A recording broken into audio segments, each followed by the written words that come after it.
Okay, looking at problem number 16 and seeing that we have our three equations, 1a plus b plus c equals 2, 4a plus 2b plus c equals negative 1, and 25a plus 5b plus c equals 2, let's go ahead and take the first two equations and eliminate c.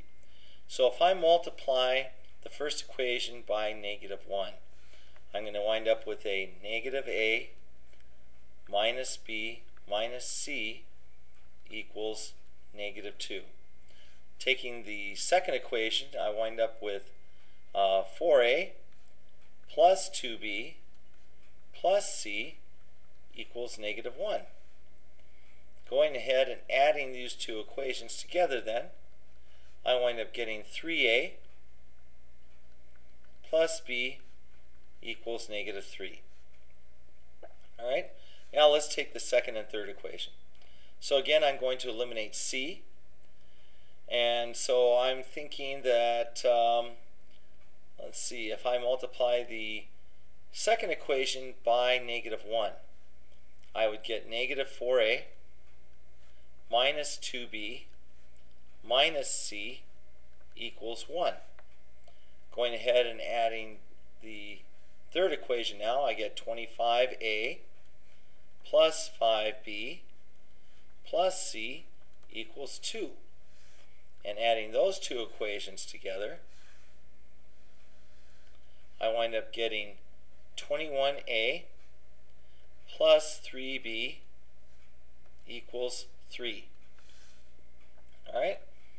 So, if I go ahead now and combine these two equations, and let's go ahead and get rid of b. So if I multiply the first equation by negative 3, right, multiply this equation by negative 3, I wind up getting negative 9a minus 3b equals 9. Okay, moving this equation straight underneath it, I get 21a plus 3b equals 3. So if I go ahead now and add these two equations together, negative 9a plus 21a gives me 12a. The b's go to 0, and 9 plus 3 equals 12. Divide both sides by 12, and I get a equal to 1. Now that I have a, let's go ahead and find b. So if I were to take 21a plus 3b equals 3, and now substitute 1 in for a, so I have 21 times 1 plus 3b equals 3.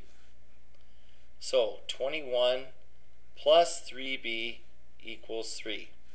Subtract 21 from both sides of the equation, and I wind up getting 3b is equal to negative 18. And if I divide both sides by 3, I wind up getting b equal to negative 6.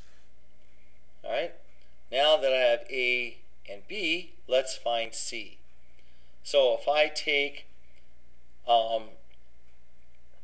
a plus b plus c equals 2, and I wind up with a being 1 and b being negative 6 plus c equals 2. So I have negative 5 plus c equals 2. If I add 5 to both sides of the equation, I wind up getting c equal to 7. So my a is 1. Let's go ahead and just really make sure you've got this down. So a is 1, b is negative 6, c is 7. So looking at the general form of the equation, we have f of x is equal to ax squared plus bx plus c.